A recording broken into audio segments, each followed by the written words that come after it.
What's up? Get some stuff built here.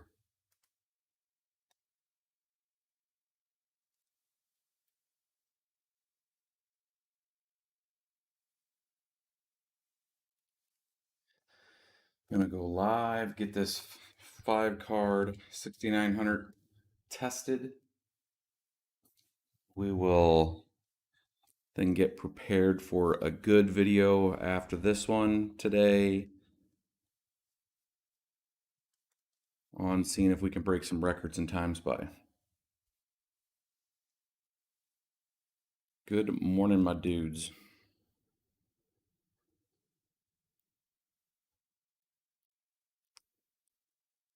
Another beautiful day to mine is correct. Some interesting stuff going on right now in the space. Some panic from Nice Hash this morning, it looked like, on Phoenix Miner. We'll dive into that in a little bit.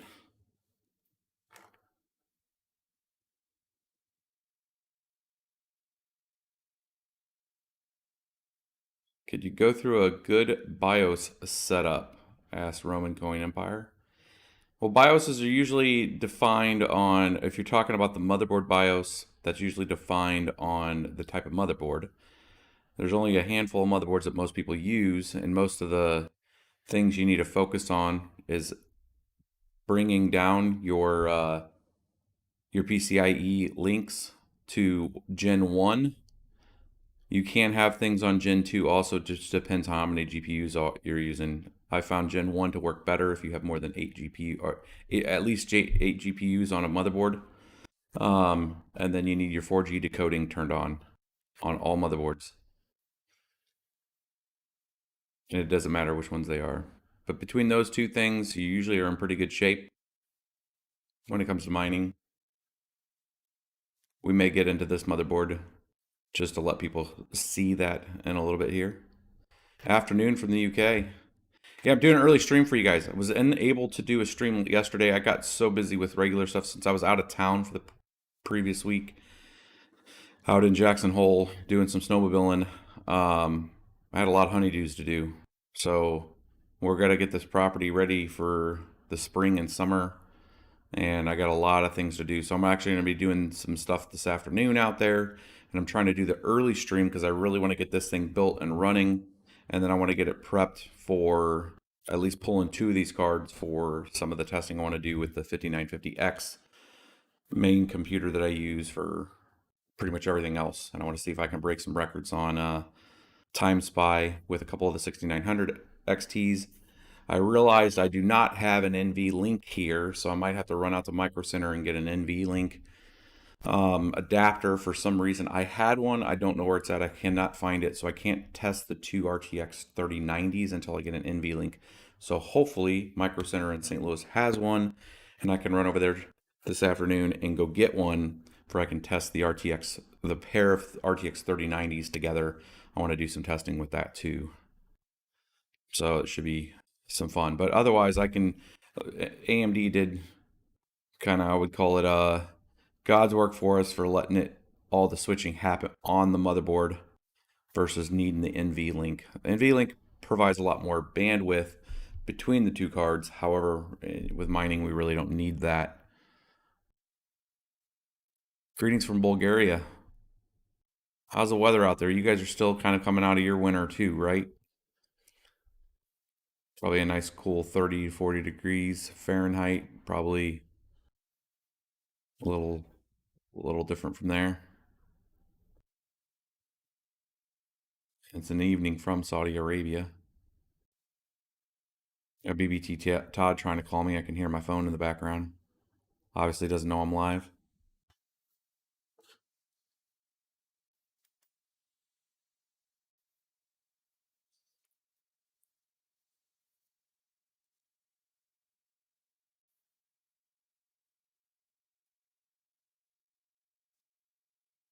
Reading some of your guys' comments. I'm actually installing the AMD drivers right now on this build.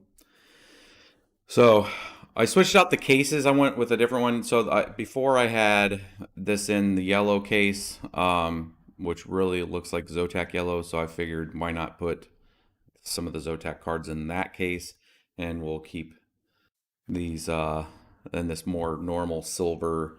This is a 6-card case, but these cards are so thick that 5 of them fit well. And this has got a Corsair AX 1500 XI on there. Roman Coin Empire says, thank you for the information provided in the miner community. You're a godfather. Have an awesome day. Well, thank you, sir, for your contribution there. Obviously, always all the proceeds that come into this channel through super chats and all that, I roll right back into this channel to bring you guys good content.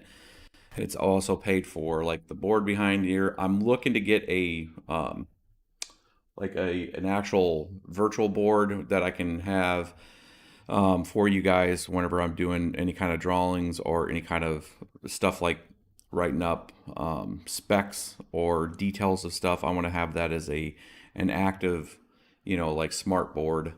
And that's kind of the next purchase here. So this will go away. I'll move it to a smart board, and then I can do some real-time drawings and designs for you guys on future videos. I'm going to switch that to a smart board. I think that'll help me communicate more effectively with you guys, especially if I start talking something technical and how to configure something or how to like lay out power setups, that sort of thing. I think would be a lot more informative for you guys. So hello from Greece. A great country, my dude. Beautiful country.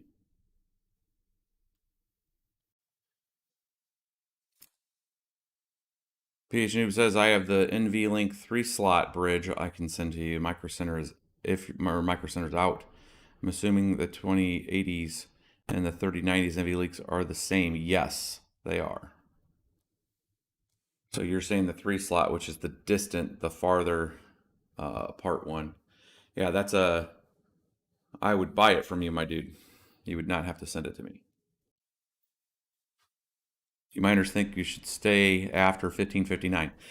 Why we're waiting for this AMD driver to install, because this machine only has 4 gigs of RAM, because I like keeping things the way a miner would be. So it has an i3-6100 with 4 gigs of RAM. So installing things in Windows takes for a small minute. We can get into that real quick. So 1559, again, one of the, I guess, scenario setups that I've looked at is, well, there's about 10 different scenarios that can happen with this with regards to price and the amount of yield that you're getting right now. If the price runs up, like right now it's about 1600. I think there's some of the people buying the news in Ethereum when it comes to 1559 getting blessed. So you're having some traders front run essentially that price up because they believe it's going to become more scarce. If the price goes up exponentially, goes up to $3,000-$4,000, then 1559 is going to be pretty much a non-issue with miners with regards to your, even though the reduction of the yield is going to be lower, your amount of, you know, quote unquote profit that you're getting is going to be relatively the same, even if there's a 30% to 40% drawdown, because essentially the price has doubled. That's effectively what, you know, one of the expectations of this 1559 is happening. Now, don't get it remiss that we're still, as miners, we're losing yield, right? So that's great that the price is pumped up, but effectively it's just left our profitability at flat, right? So if we say current profitability based on current hash rate and yield has remained the same, and then the price has went up also, we, you know, it's a larger benefit. If the yield is reduced, yet the price goes up, we stay essentially flat. So if there is a drawdown in 30% yield, then we're going to need the price to go back up a little more. It's the same way that happens with like Bitcoin mining or any natural halvings that occur on certain cryptocurrency blockchains, like Ravencoin is an example, other coin, Litecoin is an example, that have halving events to where half of the yield, you immediately in one day, the yield reduces to half of what your output is, if difficulty and everything remains the same. So by that design, the price usually follows back up. That's what's occurred. There's a few times in Bitcoin, obviously it hasn't right away, and it's taken, you know, up to a year plus for the price to really catch up, and people either turn off their farm or they they adjust accordingly. Having GPU, this is part of the advantage of having GPU cards versus ASICs is in this event, we can move to other networks. So if there's a spreading of the hash power across other networks if they go up in value, and the net for Ethereum is going to be a reduction in total net hash, and that's just going to happen naturally with any kind of reduction of yield like that. So it won't happen if there's we got a blue screen. Look at this fun on the last part of the driver install. Gotta love Windows. Might have to switch to a Linux on this build. I was using an already built hard drive too, and sometimes that gets sketch when you take one hard drive from another build and put it into this. And that hard drive was built on a ASRock Pro BTC board, and this is a Z270 Prime, so just swapping hard drives over sometimes can have a little issue here. It says driver overran stack buffer. We're going to let that dump its log and see if it fixes its life. So Scoops Pro 20 and 30 series NVLink not compatible with each other, he says.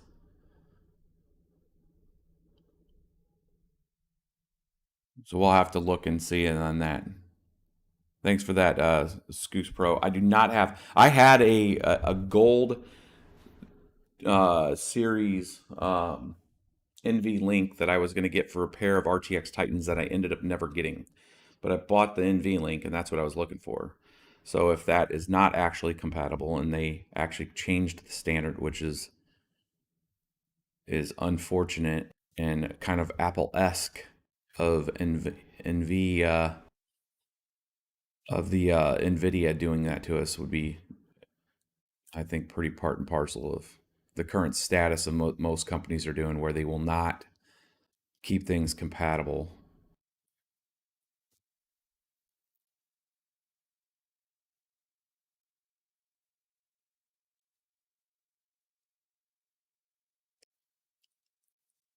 Ryan's asking, I'm new to this mining thing and just started building components. I see AP1559 coming to reality. Can I mine BTC with an RX 5700? The only way you can get BTC from a couple ways with mining with GPUs. You can sell your hash power to a brokerage, which will pay you in Bitcoin. NiceHash does that. And then you also have stuff like CUDA Miner, which you can choose to get the coin itself, or you can get paid by renting your hash power to somebody. CUDA Miner, I don't think sells your hash power. I think they actually just do an auto conversion for you, if I remember correctly. So it's just selling whatever you're mining and buying Bitcoin with your hash power, essentially. So you have a few different ways. Or you can mine straight whatever coin makes sense for you profitability-wise, and you can sell that yield over for Bitcoin. However, you got to account the fact that you are creating a taxable event when you do that on a capital gains sell. So you're going to have a spot price when you get the price of the coin. So when you get your yield sent to you, if that price changes up or down, you're going to have to book that as a taxable gain or loss when you're moving into another coin. And then mining also is treated in the US now as income. So you have the income plus the capital gains to deal with. So if you're from a reporting standpoint in the US. Hey, Windows came back up. Let's make sure the driver's on there, and then I'll switch over to the screen here. Do you see the driver?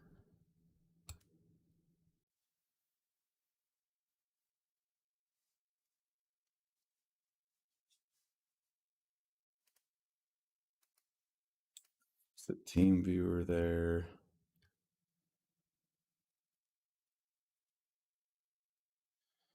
I bet. Did you see my Twitter message to you? Probably not this morning. I had quite a few people reaching out to me about the issue potentially with Phoenix Miner. I probably had about 70 freaking messages this morning. Everybody hitting me up asking about what's going on with Phoenix Miner. And just like you guys, I'm catching up on, it sounds like their mega account got closed. And now there is some concern that the supply chain may be compromised with that, meaning since it was not using a signed code, you don't really know if you have the right version or not. And if somebody can take that and recompile that, they could do bad things. They could put Trojans in, they could redirect your hash power, all that kind of fun stuff. So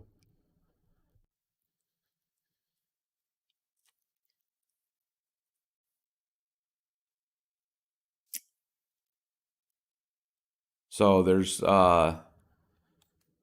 anybody. So I'll go through that real quick, and then we'll get into this build here. So if you guys care about this or not, but the way, if you're building software, most of the time you'll have like a GitHub, and if it's open source, you'll be able to read the source code. You'll understand when you can personally compile it yourself. What that allows you to do is to ensure that the code that you have reviewed is the thing that is coming into the binary that you're making, right? The binary is the thing that you run. So open source code, it allows an individual to do that. Now, majority of people are not going to go out there and CMake or create their own binaries. They're going to rely on the builder that will do you a solid and essentially compile that, and then they'll do it like an MD5 check to validate, hey, that binary matches that code set. By and large, it's what most people go with, and you can have a signed process to do that, to where they're doing a digital certificate. It might be self-signed. It could be where they paid for a certificate from a central authority, and then you have a validation that, hey, this code base with this hash matches this binary. In the case of Phoenix Miner right now, where you had an anonymous person with a closed source code had been building binaries for everybody and just uploading them. And by and large, people took the chance and risk because there was not a lot of nefarious activity that they could really pin on Phoenix Miner that was occurring. Like essentially, you mined with it, you got your shares, it was pretty close. There was some question of how much was the dev fee taking versus how much you were receiving.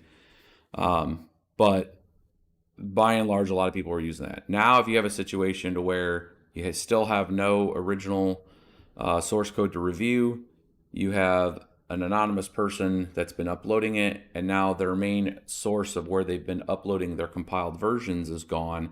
Now you have a situation where the limited trust that you did have by using it now is almost purely gone, and now you're completely taking a chance on running that binary if you download a quote-unquote latest version. So a lot of mining folks that build the actual miners that we use, Linux or Windows, stay anonymous. Claymore stayed anonymous. There could be a whole bunch of different reasons why they stay that way. They may be, very smart programmers that have maybe live in a country that could be a little less forgiving. If something came down hard on crypto, they obviously have been earning a dev fee. Maybe it's something that they're trying to make sure that, from an OPSEC standpoint, they don't want somebody to target them because they know that they're going to be earning a lot. I mean, there's a huge amount of like personal reasons why somebody would want to keep it private, but that private runs on the social equity that, all of us would be using their program, and the risk that we take whenever we use closed source stuff, not just from the compiled, but where it's put, and then where's that quote unquote true trusted source of the stuff. So bottom line, full circle, Phoenix situation right now is the one place that people were quote unquote trusting it is not there anymore. So now you're taking a huge risk that somebody could take that, or if they've gotten access to the original source code, they could affect that supply chain with something that is nefarious. If it's a look back, a reverse proxy, tries to identify your location, like if you're a larger entity using Claymore, they know what mining address you're mining to. You may become a target for somebody trying to infiltrate your setup if you don't have very good router security, any kind of like layer 8 device, something that's segmented, if you're double natted, any of those things that would like protect you as an individual miner back to your source wallet. because if you can find the target, you can find the IP, you could start doing port sniffing on a router. You could try to get infiltrate into somebody's network and then get to their hot wallet that you're mining to, if it's personally on your, a Windows computer or an Exodus wallet or something, that then that computer could be compromised and it's a hot target. So that's part of the kind of long stretch. I keep doing air quotes. Could be the risk, right? Is that you could personally become your area could become compromised, or it could be just a lot more not clandestine as that, and be just as simple as stealing your hash power. They could retune it to take 15 minutes out of every hour of your, and they're just taking a little bit at a time, and it feels like your just payouts are a little lower, but in reality they're still in 25% of your hash power. It could be as simple as that, and they're not personally targeting you. That's the risk when it comes to unvalidated source code, and that we take. So a nice hash, obviously, with its forced projection of rented hash power, if they were having Phoenix Miner doing that, they ultimately take the hit, because everybody's like, hey dude, I sold my hash power to you and I'm not getting paid nothing, and it ends up coming out that they're getting screwed because the miner that they're using is causing all that. So just give you guys a background. Hopefully that was a decent background and people can go back to this and understand what was going on. But if you're personally using Phoenix Miner, the current versions that you're on should not be affected. It would be a pretty sophisticated attack if they had some kind of like reverse proxy on the old versions to be able to manipulate whenever you're if they've gotten a hold of that endpoint in some way. That would be the really only thing I can see that they would have some kind of advantage. Or if they got the original keys to the source code and then had some other ability to exploit any of the prior versions. So it all comes down to things we don't know. If somebody got access to the original source code and then that changes the whole game, that could make every version prior have some kind of vulnerability that we don't know because we don't have the source code. So that's the other risk too. So bottom line, I would proceed in this space. I'd always proceed with caution. I won't be using it. We haven't been using Phoenix Miner for a while now. Most of the farm itself is on Team Red Miner, so it's kind of a moot point anyways. And then a lot of the NVIDIA stuff is on I think we're on G Miner, and we might have TT, but I think it's G Miner right now. That's what we're using, but none of it's Phoenix anymore. We haven't used Phoenix in a while. Hopefully that was a good update for you guys to understand the kind of complexity. Again, I don't have any like direct information on what's compromised or anything like that. I'm just telling you the risk that can be associated with the current situation. So hopefully that was decent. It looks like this Windows box is wanting to finally play with us. So let's jump in real quick to the screen. I'll pivot us to Windows here. And I haven't downloaded any miners or any of that. We'll go through that here in a minute. I just wanted to check some settings out and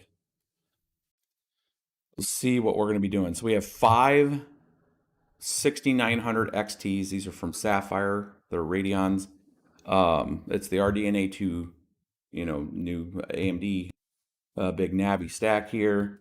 And this really is just seeing what we can get out of the 6900s in a single rig. Again, if people are wondering why the hell would we be building a 6900 XT rig, a lot of these cards can go over to gaming machines, and other RTX cards can come out of those gaming machines, and we can trade out. These are actually really fast gaming cards, but I want to see if the cores are actually where they're not as effective because of the memory bandwidth limitations on the 6900, having being a 256-bit bus with the DDR6. That's the main reason why these are not as effective as the RTX 3080. Here, I'll go back to make sure everybody understands this, because this is a critical point. So if you're wondering why like a 6900 XT is highly effective, like in like a gaming environment, up there with the 3080, even challenging the 3090. And then I get this question a lot, and people are like, well, why is this not as fast mining? It has the same kind of core. It has DDR6, not DDR6X, but DDR6. Like, why is it only 65 and these other 65 mega hash on Ethereum? Why isn't it like 100 plus? It all comes down to the bus bandwidth on the memory bus bandwidth on these cards compared to the 3080 and the 3090. So these are 256 bus bit lane. Think of it like highways, 256, right? 128 each way, input output. You have an RTX 3080 has 320, so it already has more lanes of highways for those electrons to go back and forth on. So you have more throughput just by design, not including and limited to memory speed, which would be like those electrons going to, think of it like cars and the speed limit. If you're a little faster, you can push those cars on these 2150 memory, right, speed, and you can get the same kind, if not a little faster on the 3080. You're going to have a wider bus and you're going to have a higher speed. So you're going to have more throughput potential on the 3080, even though this card, compared to a 3080 like in gaming and stuff, is a little faster. On the memory applications, like something like Ethereum, it's going to be slower because it can't physically get that much more bandwidth. So these are going to be, with AMD making the decision to go to a 256-bit bus, they immediately kind of shelved the ability for something like Ethereum to really take a huge advantage on Big Navi. I'm actually surprised they did that. They could have been ballers and came out with a 512 bit bus, and with the DDR6 didn't need the DDR6X and just dwarfed. I mean, if you do the same kind of math there, these cards would be about 120, 130 mega hash, with everything being the same, just the bus width being up to 512. But they chose 256 for whatever reason. If they come out with a new version of this or an upgrade version of this, I would be looking at the memory bandwidth bus width. If it goes 320 or 384, the RTX 3080 is 320, the RTX 3090 is 384. So you got more lanes, and obviously with DDR6X has memory optimizations in there. That is the primary difference on these when you're talking mining with algorithms that are memory intensive. That's Ethereum. Kapow has portions of it that are memory intensive, but it also has portions that are core intensive, where they did not, throttle this back. And that's the part of the reason why I want to try the 6900s on some of those algorithms that are not core intensive, or, that don't have the core limitations, because then there's a chance that these now can be as fast as an RTX series, even the top RTX series, because they're going to be able to keep up on the core heavy tasking. And as we start to pivot away from Ethereum and memory hard algorithms, and this is primarily what NVIDIA right now in their latest announcement is looking at, of doing a core lock or a memory lock on the BIOS level and the drivers for the future RTX cards, where they're going to prevent, memory hard applications running on these, because a lot of the gaming activities don't create DAG files and have that requirement, so they can throttle back those type of activities and not impact the gaming world, right? They're just like, if this is creating a DAG file and it needs a high memory bus interface, like, it doesn't need that for the gaming, so they can actually, cause a limitation on the card and not affect its primary customer. But for them to do that with something like Kapow would be far more complicated, because now you're talking about specific computational things that are on the actual processor. To slow that down, you may have stretching into potentially causing an issue with any kind of games that are created. So I don't know how much they can actually pull back on something like Kapow. And this is going to be part and parcel with the whole entire mining industry. I understand why they're trying to do it. However, there's all the algorithms that are used in proof of work will naturally pivot to have the most amount of force projection. So I don't know how far they're going to get with it to where, you know, a Kapow 2.0, which changes some of the memory hardness issues, that if it slows it down on some of the newer cards, it's a fork away from just taking advantage of the card part of the card that isn't being slowed down. So it's going to be a lot of cat and mouse game. They're going to have to come out with a strategy. This is NVIDIA primarily, because AMD hasn't came out and said that they're doing this yet.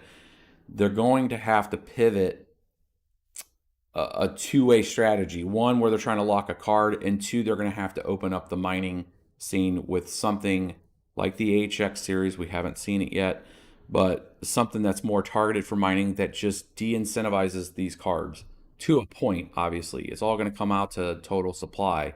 If there's no supply and the only thing that's left is gaming cards, and there could be tweaks done, it people are still going to buy up the supply. It's literally you're chasing incentives. So it's a very hard solution to try to find, but they're going to have a multi-prong approach to it, because just locking the card out isn't going to work, in my opinion. I think the incentive is there to break it and to ride around it.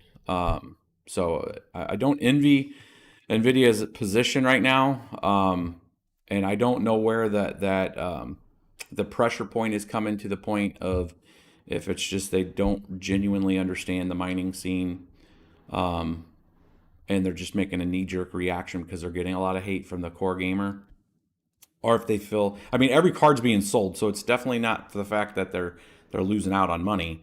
I think it's more around their core customer. But I just wanted to give, it's kind of a long explanation on memory bandwidth and the kind of the background to where we're at right now with NVIDIA locking stuff down. But welcome to this channel, because that's how I tangent sometimes, my dudes. So let's get back into this card and get back into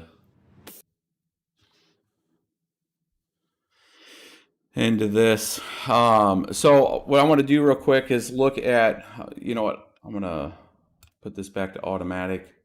We're going to leave this up for a second. I'm not going to run this very, very hard, very quick right away, leaving it without dropping the millivolts, because these are version 6 risers and they're SATA, and we already have tested the 6900 XT and know that this card will pull 75-80 watts from the SATA slot, which I don't want to do. These are individually done, but I will make sure that everything's running appropriately with a fresh set of miners, and just make sure that it boots up, it starts pulling hashes, and then we're going to shut it down. We're going to tool these around. So I'm going to go to Bitcoin Talk. Oh, got this mini keyboard has an unlock on. Bitcoin Talk forum. I always like redoing this. I didn't want to do this ahead of time. I know we use time for this, but it's good for the new folks to understand where you can go out and get updates to some of the mining programs. So we're going to go to mining altcoins, and there's probably all kinds of fun talking in this thread. We're going to skip over that, and we're going to look in for Team Red Miner. Usually if it's not on the front page, what I'll end up doing is I'll come back up, go back to Google, and you could just go Bitcoin Talk Forum, Team Red Miner, which then will get you to the Ant post. So announcement post for Team Red Miner brings us to bitcointalk.org, and validate that, and we're going to grab the latest version of this, and we're going to grab 8.1. We're going to go show in folder. We're going to extract this to here. And we're going to do a few things. We're going to first enable this compute, which on these cards it doesn't matter. It does matter on the RX series, the Polaris cards. But if you don't do that, it just sits there and complains at you. And then we're going to run the reg fix here,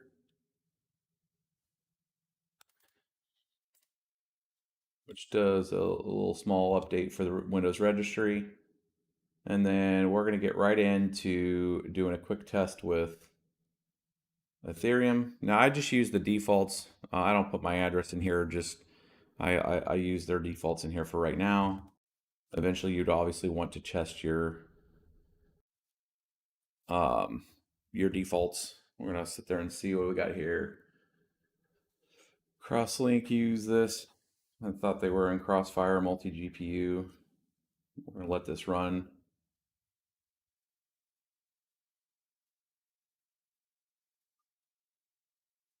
GPU 2, GPU 3.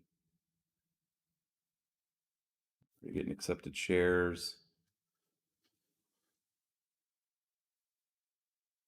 Let's see what our power is right now with everything undone. So we're at 1,380 watts of power, full tilt. This will auto tune up real quick. We do see 5 GPUs there. It's doing its auto tune right now.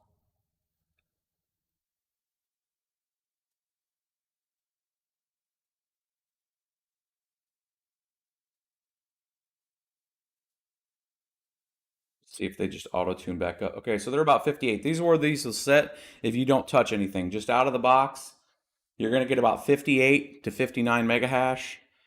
If you don't touch the power, here, let's switch over to where you guys can see the power. That is that. I do not have the camera on the full power here. Let's go to full screen here, live scene.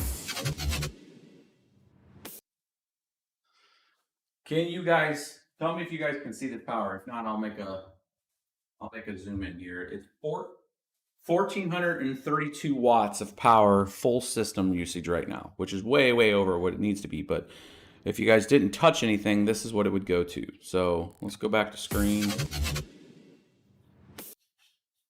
And let's shut this bad boy down. So full system right now, I'm going to take note of this. Make a little 1432 watts at 58.4 megahertz each.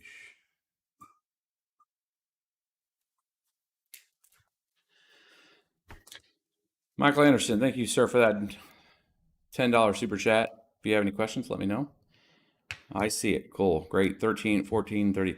I should be broadcasting in 4K, so you guys should be able to see everything nice and clear and sharp. Let's take a look. I'm going to do kapow right after that without changing anything, just to see. This is going to use a lot of energy also.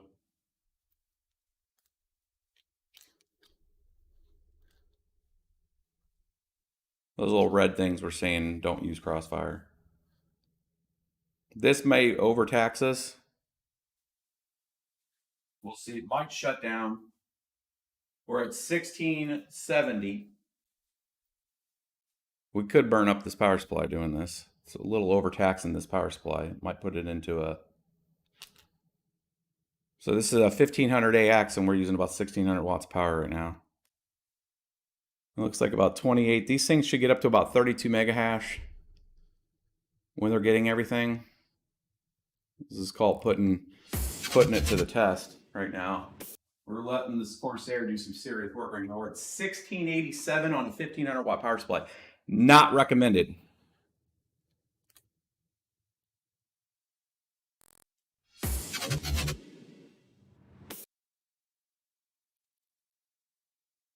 Simon Future Bettany saying, what's up with $3 super chat, my dude? How's it going? All right, so we're about 32 mega hash each right now with everything going. That's 148. I'm going to shut her down to make sure. Now, this will swing a little, but mainly it'll set around 32 to 33 mega hash per card right now. So we're at 150 mega hash on 5 of these bad boys. And we got some heat coming up on that because we haven't adjusted any of the fans. So we're at 1650 watts at 32.8 mega hash each. REN. All right.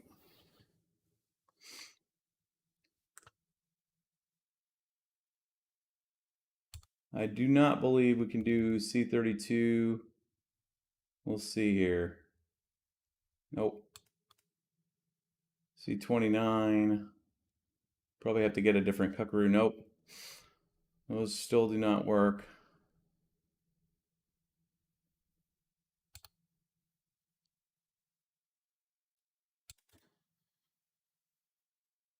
NIMQ.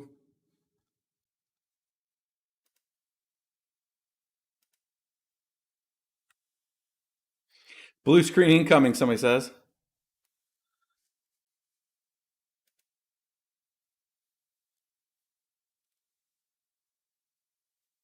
Q using 1680.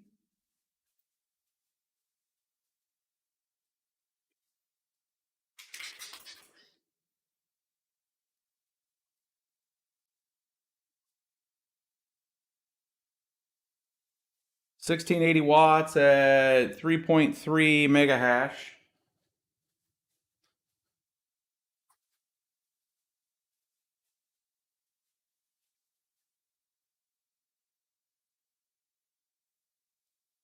That is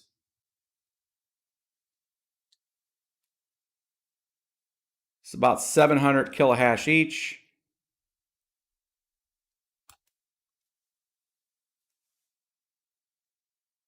$714 kilohash.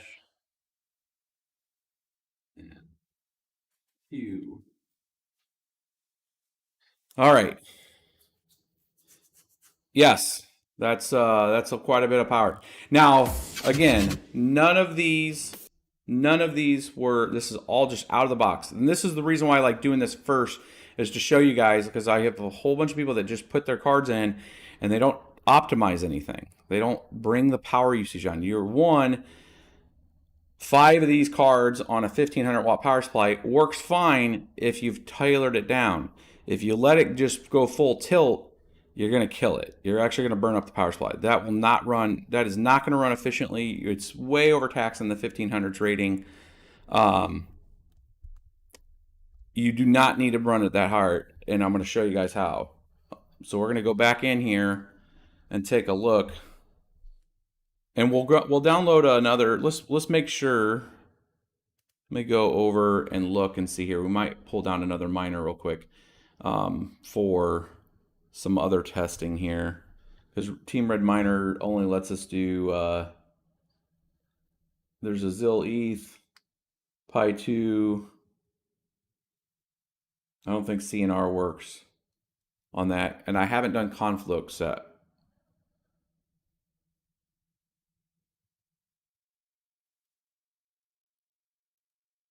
Let's go into the screen here. Let's go back here.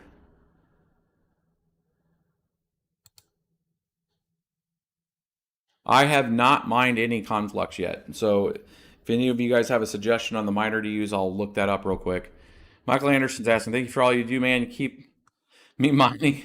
And it all started, all I do. That's all I do now, man. That's awesome. There's a lot of folks that send me a lot of messages about that, you know, it became it was a very bold strategy for them to get into, and they were able to get to mining, you know, early when they were able to buy cards cheap, and now it's really worked out for them here. It's good to hear some of that. I believe it builds a much larger, vibrant community if there are a lot more folks. LOL Miner 1.2. So we'll try LOL Miner.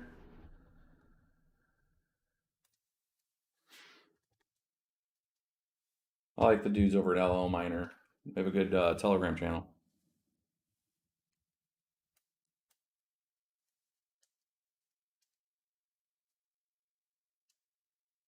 It's 2.1. And Linux is 2.4a. We're going to go in here.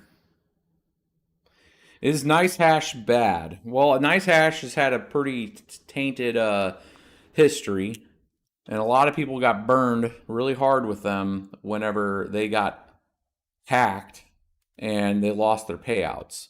It's taken them a long time to pay everybody back, and by design, the brokerage service creates a very Interesting event to cryptocurrency networks.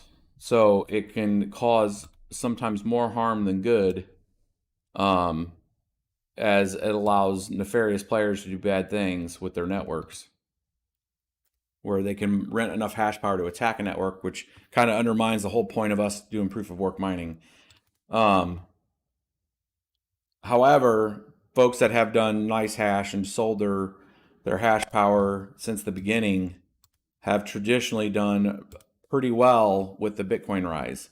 So where Bitcoin has really pulled ahead of everything else, since back in 2016, if you would have been just purely on NiceHash, purely doing Bitcoin, you probably would have ended up with a little more yield and output for your hash power because Bitcoin just performed so much more better. So it is a big trade-off of like which is better. You definitely can make more in the current time by the yields that you would get by just directly mining the networks versus NiceHash paying brokerages. But there are times where the brokerage cost ends up, you get more because people are paying more for your hash power than what your yields would be. So it's really a trade-off. All right, we got LOL miner downloaded. Let's check and see if Grin with this works fine. And we'll get some Grin on these 5. Again, this is not configured, and that killed it. That obviously pulled a little too much juice initially and spiked the reboot. So we're gonna have to slow. We're gonna have to slow the roll on these. We're gonna have to do some configuration adjustment because it caused it to go. Yeah, no, that's what we call in mining a yeah, no. Yeah, cool story, bro. I'm shutting now. So initially, sometimes when some of the algorithms start, it pages to the card and then immediately spiked that obviously and caused the power supply to reset. So we will let that come back here. Rodney, my bro, $20. Love you, love much and respect you, sir. Hey, I love all you guys and I love all the feedback you guys give back and forth. Let's see here. Did we officially kill this thing? Getting no display. Let's do a proper shutdown here and let her drain out. Sometimes also my screen camera will lose its feed from the capture card. So we're going to deactivate and reactivate. And see if we get anything.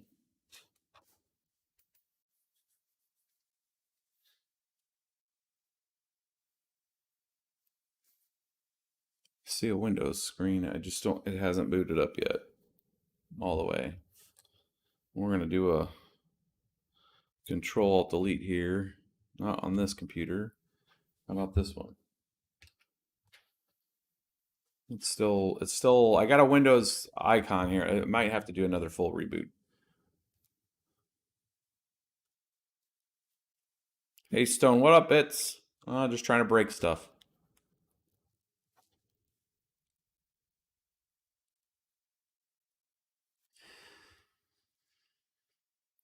Pull one card so you aren't overpowered. No, so we were just trying to get some baseline numbers for it. I'm going to actually just go right into optimizing the cards now. Here, let's give it a reboot.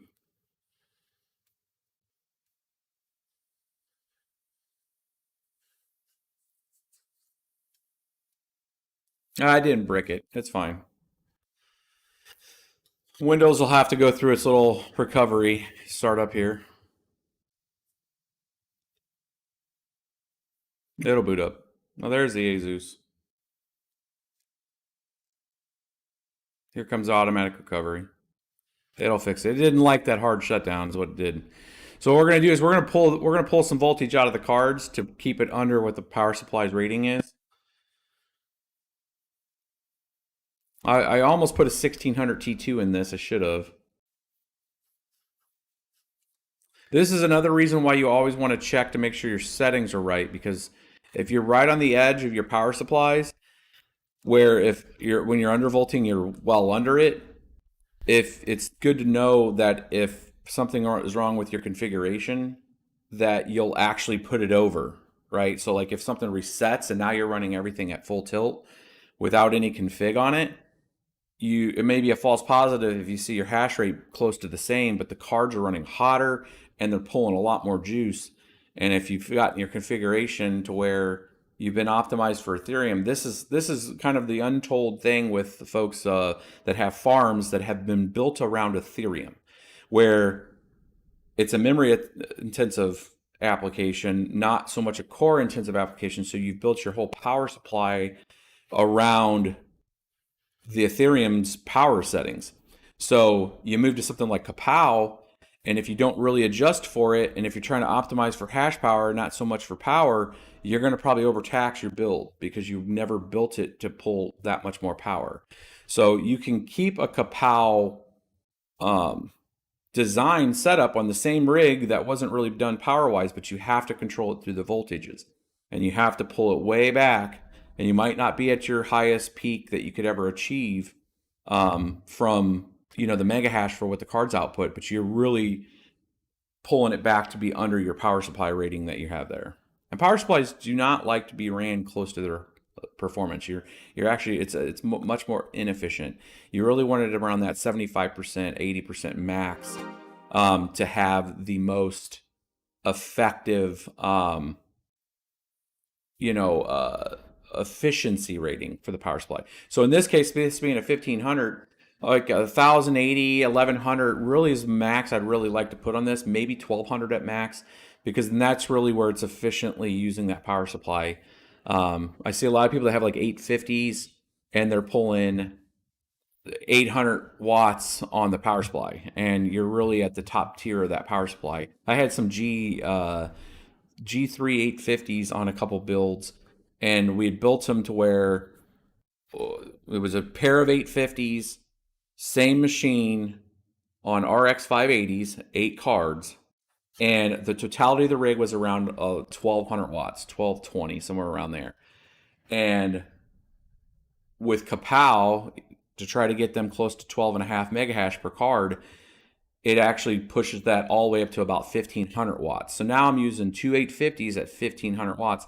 So I independently tested each power supply and found that I was pulling like 900 watts on one power supply that was powering the motherboard and 4 of the GPUs. And then the other one was just under. It was like 780. So that kind of config, I actually have to bring down on voltage, get those cards to doing about 11 mega hash to pull both of them under 850 watts. So I'm trying to give you guys an explanation why Windows is trying to figure out its life here.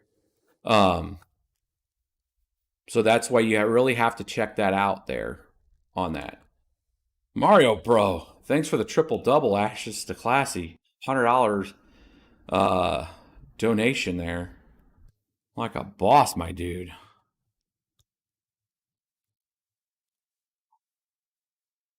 Don Francho, brand new, appreciate this live stream. So yeah, no problem, my dude. Ask some questions if you got something. Oh, now Windows is updated. This is the classic Windows thing. So we've been waiting for this thing to come back. And Windows is trying to undo some changes. So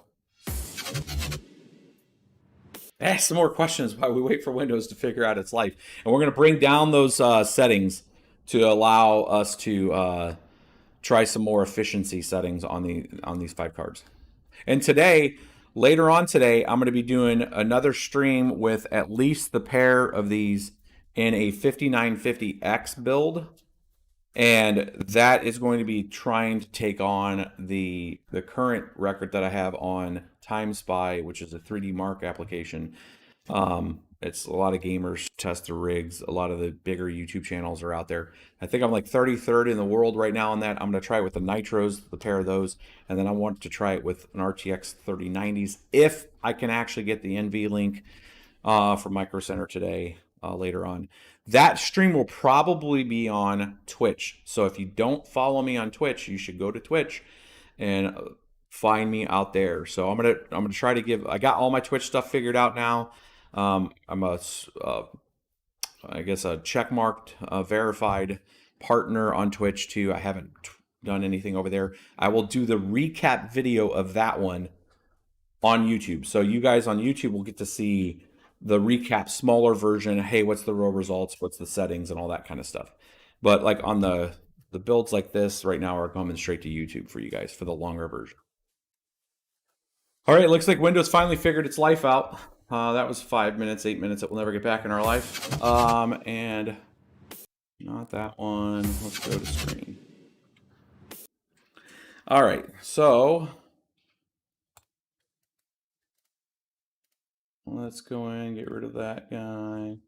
Not show that again. Don't try to sell me anything. All right. Now we're gonna go in and we're gonna bring some settings down here. Linux-based OSs all day, yes. But on this testing, I like to do it in Windows. It's a little easier than looking at the Linux screens and the configurations. That will be a separate video that we can do as a recap video on the Linux build installations, where you're doing a mining OS like Simple Mining or Hive OS, and you're just doing flight sheet configs and reboots. Pretty straightforward. So we're going to go into manual. I'm going to save. So to do this quickly, what I like to do is get, since they're the same card, is I'll go in here to GPU tuning, advanced control. We're going to take this down real quick to 1400. How about not having a numlock on? 1400. We're going to pull this voltage all the way down. 825 is the lowest these nitros will go right now with this tool. We're going to put memory timing on fast. We're going to enable that change here. And we're going to see if they can do 2150 all the way over. We're going to bring down power consumption by -3. And we're going to bring up enable fan speeds that if we start to tilt up to about here, and then here, we're going to take it all the way up because we don't really want it running hard. And then what I'm going to do is I'm going to apply those changes. It held on GPU 1, and what I'm going to do is I'm going to save this as a 1400 core, oh, not that one, 1400 core 2150 mem XML file, which saves the config and allows me just to come right here to the next one, load, done, here, load, done, here, load and done, and here, load and done. So AMD has made this a lot faster. That was like an event in the Polaris days, so if you're doing any kind of Windows tuning. And then I can kind of set and ensure each of the cards have the same settings. And now we're pulling a lot less. So we're going to come back in here real quick. We will do Grin and those others with LOL Miner, but let's go ahead and do the ones with Team Red real quick and just validate that we're not pulling as much current. And then we can get into doing some of the other testing.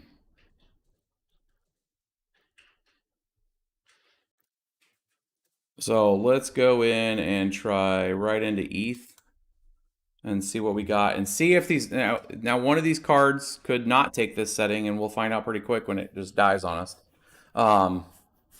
And don't worry about that other setting. That's just wanting to make sure that we're not running. The red there was making sure that we're not running in CrossFire or multi-GPU. And let's see what we end up getting out of this with these settings.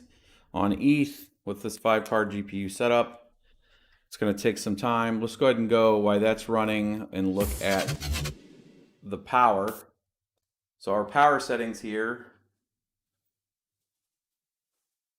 We're at 900 watts. So before we did any of this testing, we were at 1432 as it sits. 1432. Now we are, with these 5 GPUs in here, you guys can see it too, 936.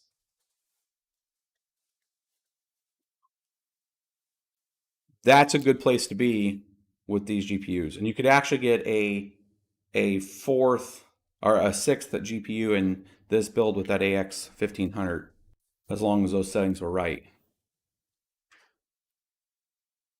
So let's go back to screen.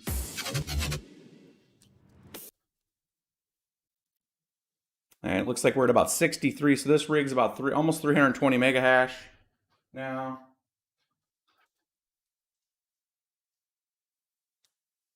With these settings, 63.69. These should level off to about 64 mega hash each.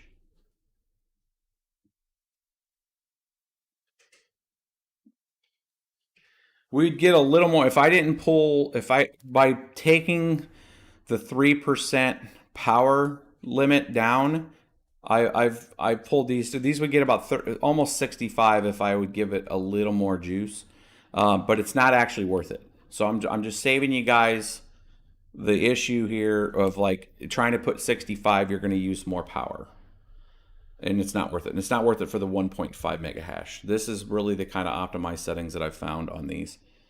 So we're right at about 320 mega hash for this entire rig. At 936 watts.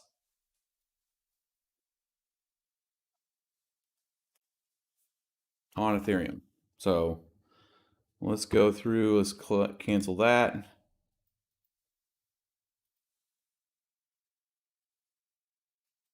Let's check Kapow. Now Kapow would give it a little more power, but I'm going to test it with these same exact settings. So again, we're all the way down on the core with regards to the amount of millivolts that we're putting to it. We're putting 825 millivolts versus the almost 1200 or 1.2 full millivolts, or 1200 as I should say. Let's see what we get out of Kapow. Let's go to look at the live scene on the power wise with these same settings. It should be really close to the same power now.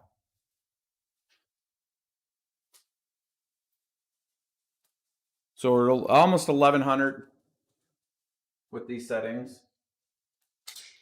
Let me get this.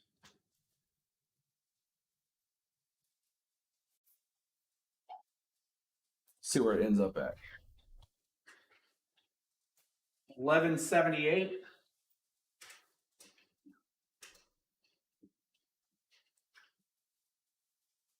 So we're at 1178. Let's take a look at the actual performance here for those 1100 watts. Now this was 1650 watts before.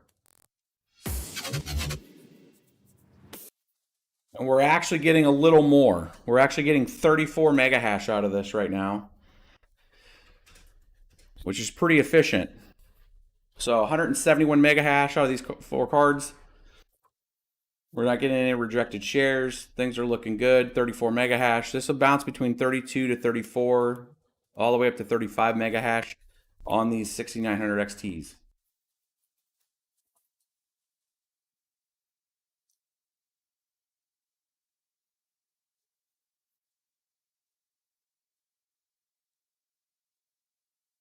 So we really didn't lose anything, and we're saving like 500 plus watts of power.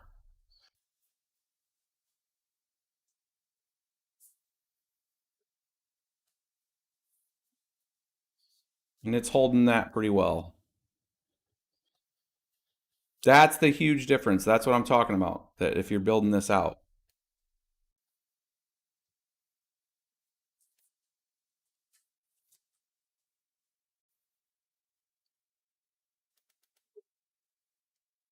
Let's try MQ because we did an MQ earlier. And then we're going to go over and check Grin and all those too. So NIMQ used a little more power before. It used 1680 watts before. While we're waiting for that to spin up, let's take a look at the power usage here. 1680 before, and we're using right at 1,000 watts right now, 1,025. You guys can see that too if you have it in full screen.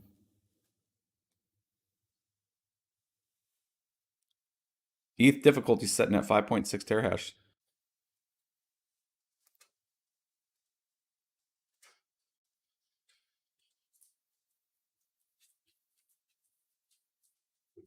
That's just more and more stuff coming online. That's more and more ASICs coming online.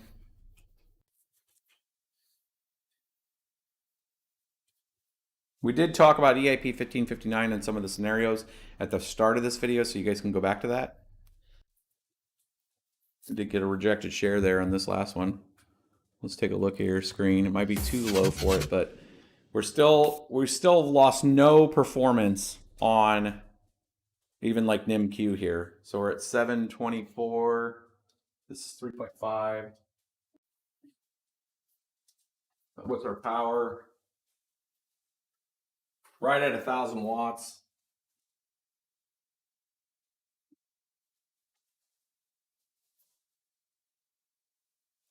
That's 734 kilohash. Which is 3.5 mega hash. This reminds me of the old school doing script mining. That was about the performance of a R9 290X on script back in the day. It's about 735 kilohash.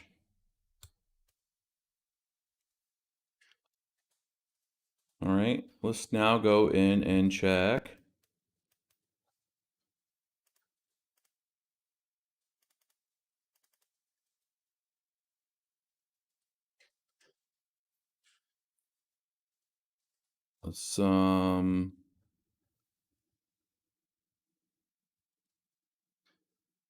There's Cortex. Let's try Grin 32. That's what we tried before that blew up on us. So we shouldn't spike the power on this.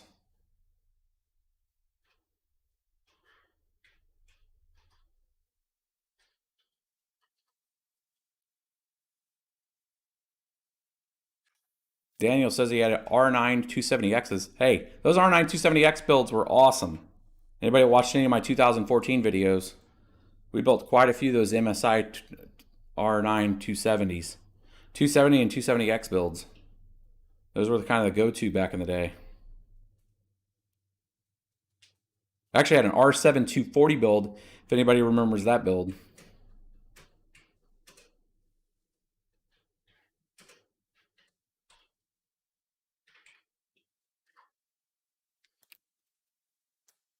I'm going to let Grin sit here and go for a second. Let's check power usage right now on Grin 32.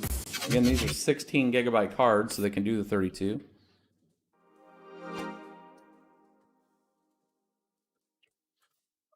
Grin.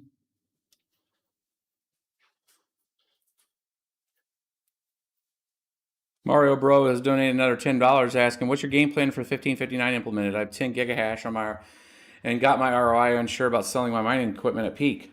That is an opportunity. Right now, you can get a lot for your mining equipment, but 1559 again has a lot of different scenarios. There could be scenarios where you have the price going to $3,000 to $4,000 ETH price will offset anything from a 30% to 40% drop in yield. Also, it comes down to how much of the MEV is going to be plugged, how much of that hole is going to be plugged with any other future updates. Or if it's going to be status quo where we're getting a majority of the transaction volume anyways through miner extracted value behavior versus just base fee behavior. I would plan for as high as a 40% drop in yield revenue. That's going to give you a target price point that ETH has to be for you to be continuous on that. Will that happen part and parcel? It may front run it and then have a hard drop. It's hard to tell. But you know, this is a almost a gamble at this point right now to find out if ETH's going to be there, or is something like, you know, Raven or Confluct or any of these other types of algorithms going to get the right price behavior to be able to take on some of that hash power.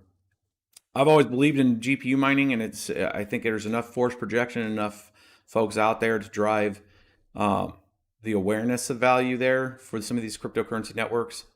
But nobody could ever blame you if you're getting a premium for your different cards you've already ROI'd. Again, this game isn't all about just ROI, and you're trying to get yield to hold and let it grow because it's an investment. But it's you know, I don't blame anybody that goes and takes the current status and says, you know what, Ethereum's doing a behavior for us that's not going to be good for the miner, and you know, you're punching out. That's not a, you know, that's a personal decision on that. But you know, I think Raven jumping to where it's at right now at 15 cents, and the fact that it hit 30 cents, if it gets 50 to 70 cents, it can start to take a majority of that network away from Ethereum. Naturally, Ethereum's still going to be profitable, but not at 450 terahash. I think it's still going to keep pushing all the way up to 700 to 800 terahash in total by June. At the current trajectory, it's going to be there because you got ASICs coming online, you got a lot of other stuff. So um, I don't know if that really gave you an answer, Mario. It's just that's the current climate. Let's take a look at this grin and see what we're looking at. So, power wise, 630 watts, a grin 32.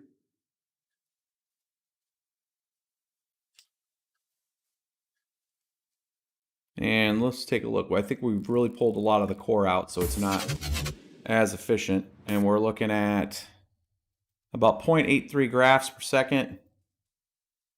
A total rig of 2.5 on 32 for 630 watts, 0.89 BPS.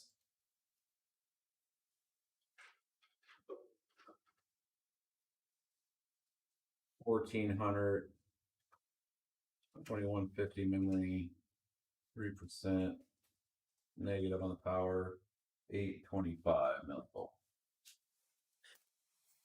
We could probably could probably use a little more power to get this over 1 graph per second.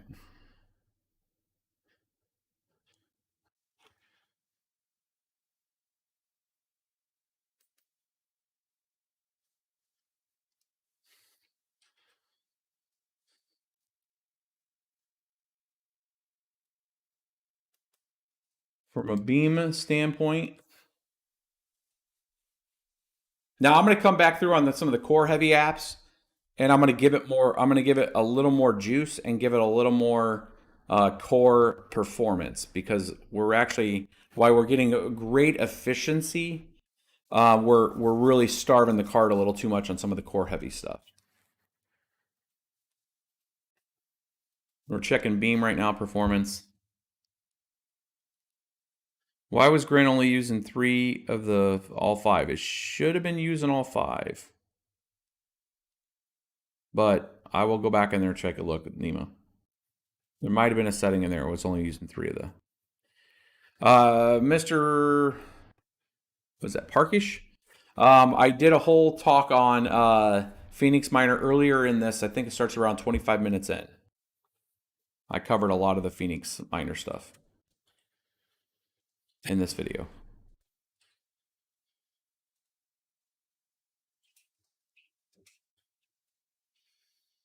So it looks like Beam is about 35.4 souls.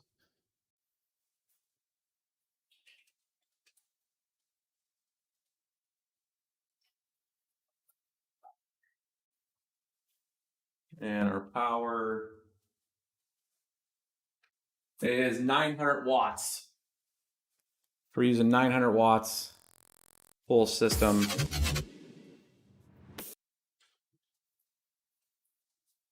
$900 watts full system here. So it's about 180 sols with these settings here.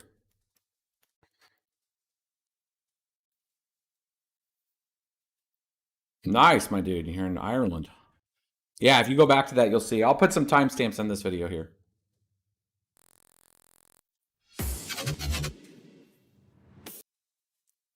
So it looks like we've got, and that's where it looks like it's holding about 30, so 182 sols per second for this rig on these settings. Really optimized, 900 watts on all 5 of those cards in totality.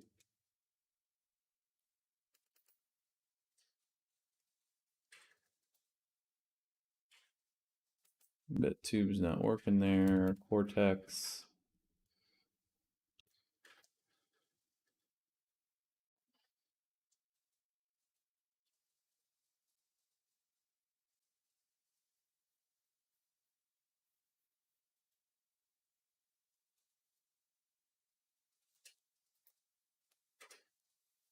Greetings from Maryland.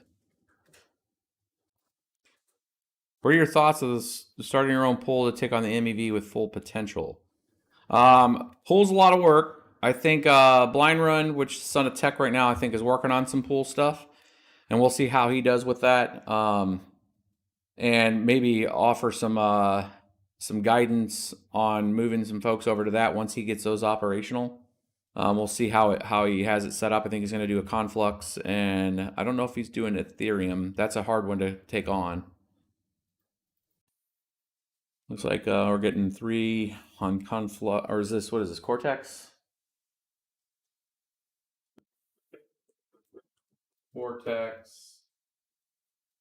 Getting just over 3 graphs per second. Now again, these cards are very tuned down. We're not using hardly any power by comparison. That's 925 watts. 925 watts. That's 3.13 feet a second. Full system almost 16, 15.6.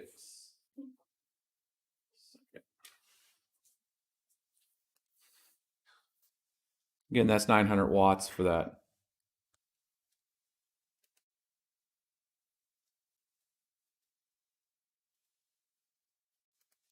Let's take a quick look here and try one more adjustment on the core heavies and come up a little. So we're going to do,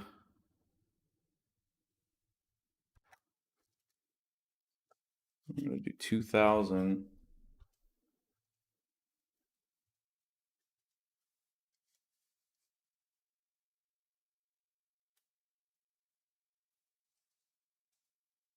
We're going to do 900 millivolts with that. If you don't give it enough millivolts, it will shut down on you. We'll leave the memory as it is, leave the power as it is, and we're going to bring this back to 0. And then I'm going to apply that change and save it, and we're going to call this core heavy. We don't want to go up too heavy on the millivolts. So save this profile. It's 2000 C2150 M. And then what that allows me to do is come back in here and load this quickly for each of these. And a lot of this testing is the kind of stuff, if you're going to run Windows or even the flight sheets with like Hive, you're going to want to test a couple different settings.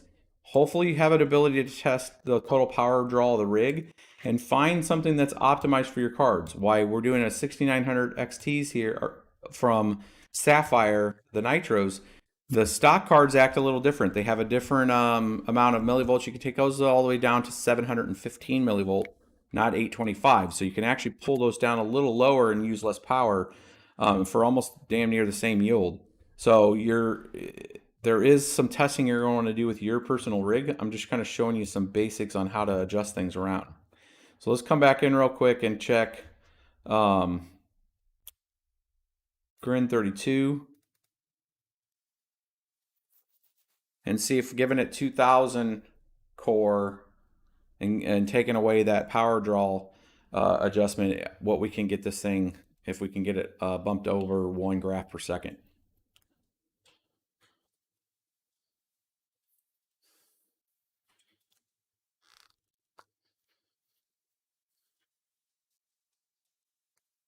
Let's check the power while it's spinning up.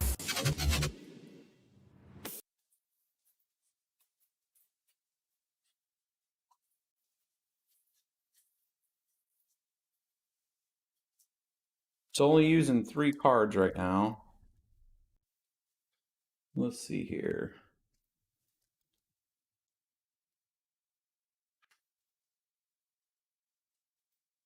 So it's only using 3 because it's giving us an error saying unsupported device driver version, which is incorrect. So I'd have to probably go out and fix that. You could see that in the, we're only using like 500 watts. What's this? Yeah, 550. So it's not using all the cards. We'll have to see what's going on with that. Let's go back to screen. You can see that right here when it boots up here, and it says, and it looks like we just had a restart here. So let's cancel this.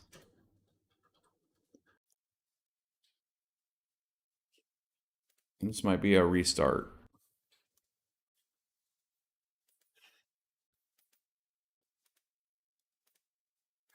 Let's just give it a restart. Killed the miner. So obviously we had a driver error, and it could have been from shutting down. When you go in succession between different algorithms like that, sometimes the closing of the miner program itself can cause a driver hang. And the eventuality is that it will hang for so long, Windows is keeping track of that, the Windows kernel is keeping track of that, it'll actually blue screen and say you have like a driver lock. Or you'll have a device driver issue. So the eventuality of that would have been, it would have just crashed on us. And that, again, that could be from one of the miner programs not releasing the writes to the GPU there, and it's just hanging it. So whenever like Grin just try to refire back up again, it went to go to access, it got 3 of the GPUs, and then the last 2, it just said, hey, unsupported driver, I don't know what's going on. That's probably a hung process from one of the previous mining things. So it happens.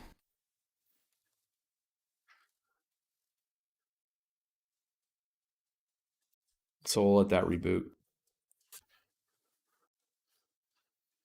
which it hasn't shut all the way down yet. So I'm going to shut it down all the way, as it was hanging Windows even on the reboot.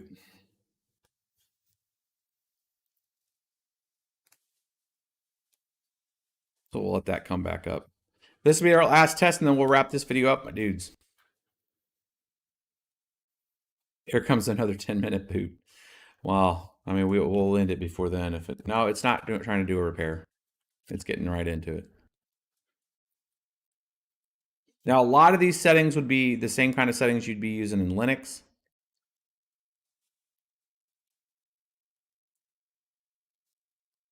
Carl, it doesn't matter the RX boost. So some of the modes that RX boost has with Phoenix is in Team Red Miner. So it has the same kind of optimizations, and it does it through its different series of content. That it, when it goes through, you'll see what mode that it's setting those cards to. So you're not, it's not that you're missing out on RX boost.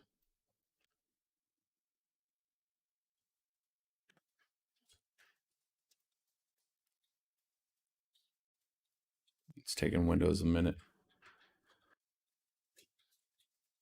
There it goes. Patience is virtues, my dudes. You should try to mine Vertcoin.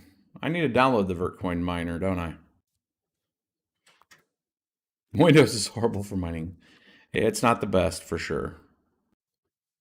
It offers a presentation layer though that makes it simpler for me to explain mining to people. And then you can take those principles and apply them to a Linux OS build. And I've done videos with Linux OS builds. 2. But yes, Windows is not your final destination usually with mining.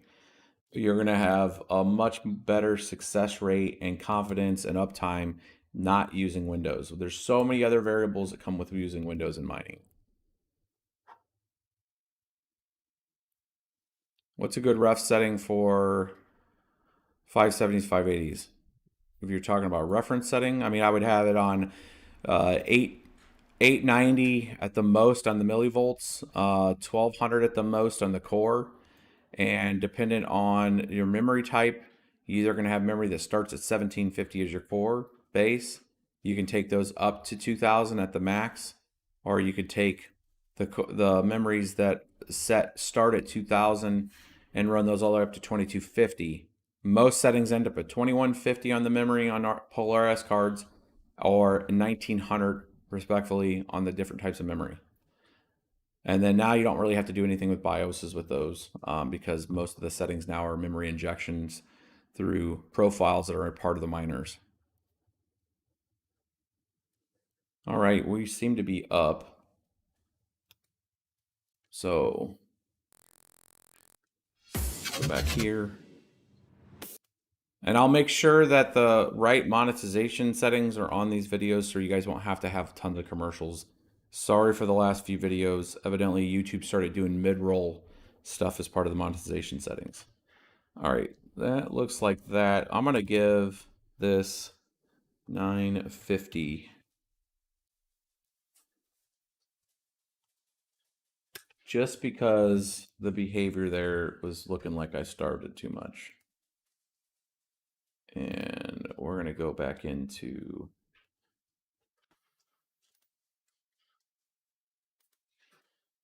here. And let's go back to Grin real quick and see if it grabs all 3 of those GPUs, or all 5 of those GPUs.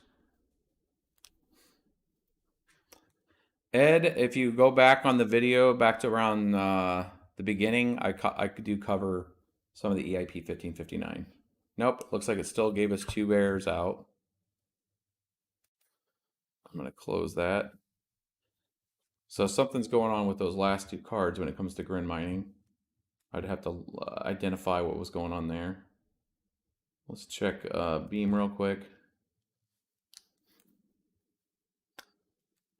Linux is reliable and just runs without drama. Oh, Linux has this drama too, my dudes. It's just a lot more consistent of an OS.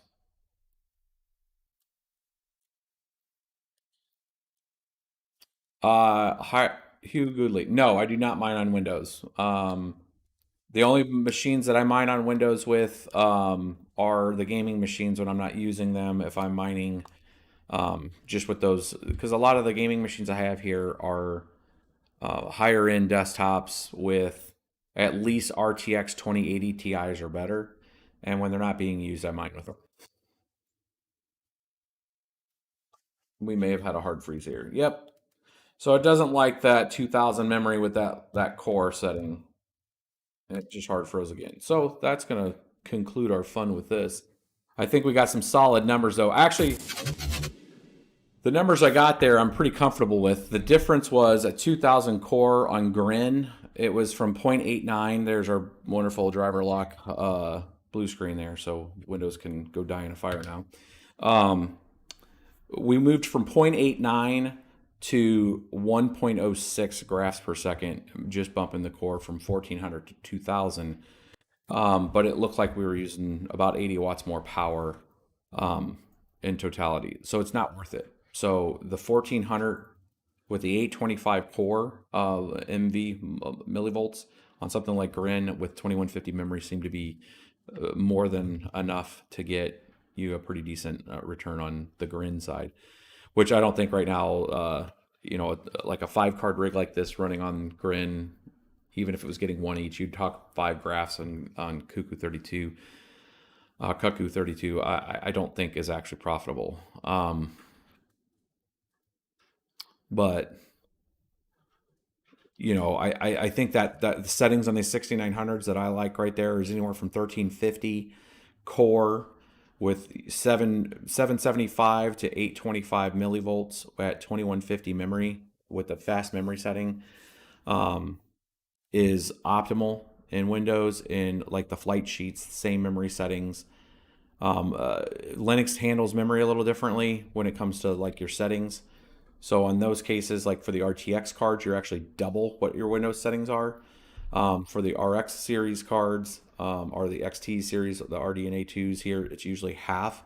So like if we're set to 2150 here, you just divide that by 2, and that's your setting that you're going to have in like Hive. If you're on the RTX cards and you're at you're going to be putting like 2400 memory speed in for like an RTX 3070, 3060 Ti. You'll be using like 2400 to 2600 on the memory settings there, where in Windows you'd be like plus 1300.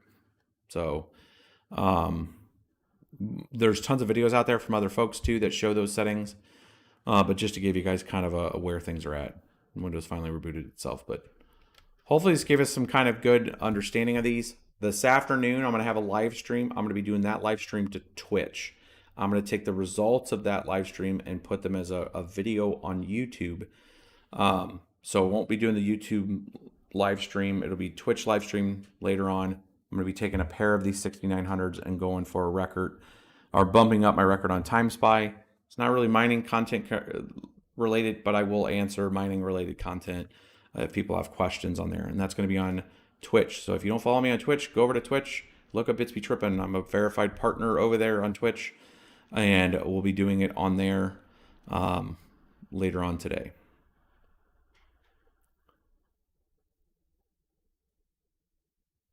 And I think I've answered most of your guys' questions today, and we're going to wrap this one up. So it's been good. Thanks, guys, for hanging